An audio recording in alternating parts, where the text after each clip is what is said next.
ഇന്ന് തന്നെ ഡൗൺലോഡ് ചെയ്യൂ. കാണൂ നിങ്ങളുടെ ഫേവറേറ്റ് ഷോസ്. ആശ്രമത്തിൽ നിന്ന് സ്വാമി വിളിച്ചിരുന്നു. അവിടെ പുതുതായിട്ടൊരു പ്ലംബർ അപ്പോയിന്റ്മെന്റ് ചെയ്തിരുന്നു. അയാളെ രാവിലെ മുതൽ കാണാനില്ലെന്ന്. എന്നിട്ടും അയാളെ കുറിച്ച് ചില സംശയങ്ങളുണ്ടെന്ന സ്വാമി പറയുന്ന. എന്തെങ്കിലും ദുരുദ്ദേശത്തോടു കൂടി അവിടെ വന്നതാണോന്ന് അറിയില്ലല്ലോ. അയാളുടെ ഫോട്ടോയും ഡീറ്റെയിൽസും സ്വാമി മെയിൽ ചെയ്യാന്ന് പറഞ്ഞിട്ടുണ്ട്. ശ്യാമയെ കാണിക്കാൻ പറഞ്ഞു. ഞാൻ ലാപ്ടോപ്പ് എടുത്തിട്ട് വരാവേ.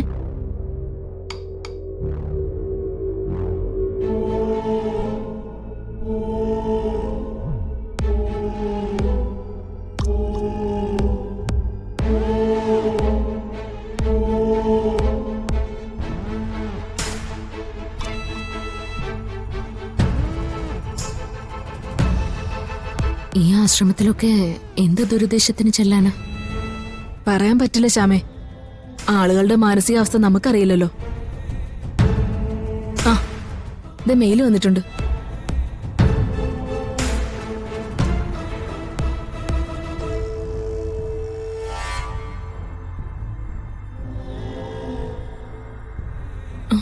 ഇത് വരുണല്ലേ?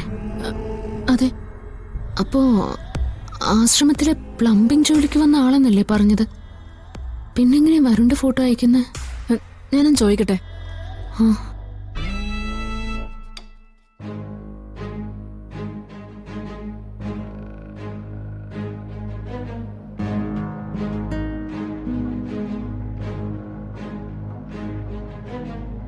ഹലോ സ്വാമി, ഈ ഫോട്ടോ അയച്ച ആള് തന്നെയാണോ അവിടെ ഉണ്ടായിരുന്നത്?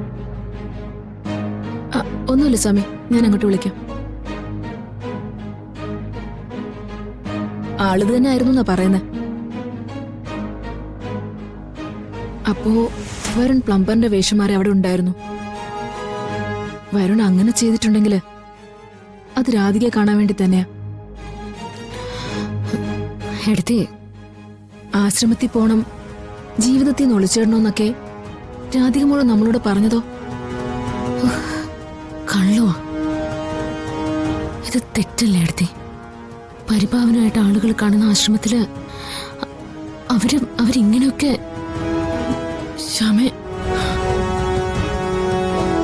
രാധിക മോളുടെ ഭാഗത്തുനിന്ന് ഇങ്ങനൊരു കാര്യം ഉൾക്കൊള്ളാൻ എന്നെ കൊണ്ട് പറ്റില്ല. വരുൺ അവിടെ വരുമെന്ന് രാധികയ്ക്ക് അറിയാമായിരുന്നെങ്കിൽ അവൾ എന്നോട് എന്തിനാ കള്ളം പറഞ്ഞേ? അവൾ എന്നെ പറ്റിക്കായിരുന്നല്ലോ. ശ്യാമ, നമുക്ക് രാധികയോട് ചോദിക്കാം. വേണ്ട എടുത്തേ, എനിക്കാ തെറ്റ് പറ്റിയത്. എന്റെ മോളെ പൂർണ്ണമായിട്ട് അറിയാമെന്ന് ഞാൻ കരുതിയതാ തെറ്റ്. വിഡ്ഢിയാക്കപ്പെട്ടില്ലേ ഞാൻ? കബളിപ്പിക്കപ്പെട്ടില്ലേ ഞാൻ?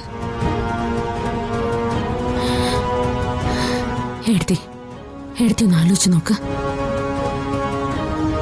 ആശ്രമ ജീവിതത്തിന് പോകരുത്, നിനക്കൊരു ജീവിതം ഉണ്ടെന്ന് നിർബന്ധം പിടിച്ച് ഞാൻ അവളുടെ പിന്നാലെ നടന്നതാ.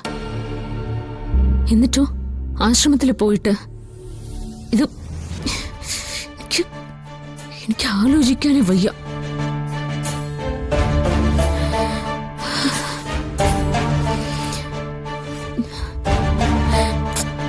എടുത്തേ, ഒന്ന് ക്ലോസ് ചെയ്യുന്നുണ്ടോ?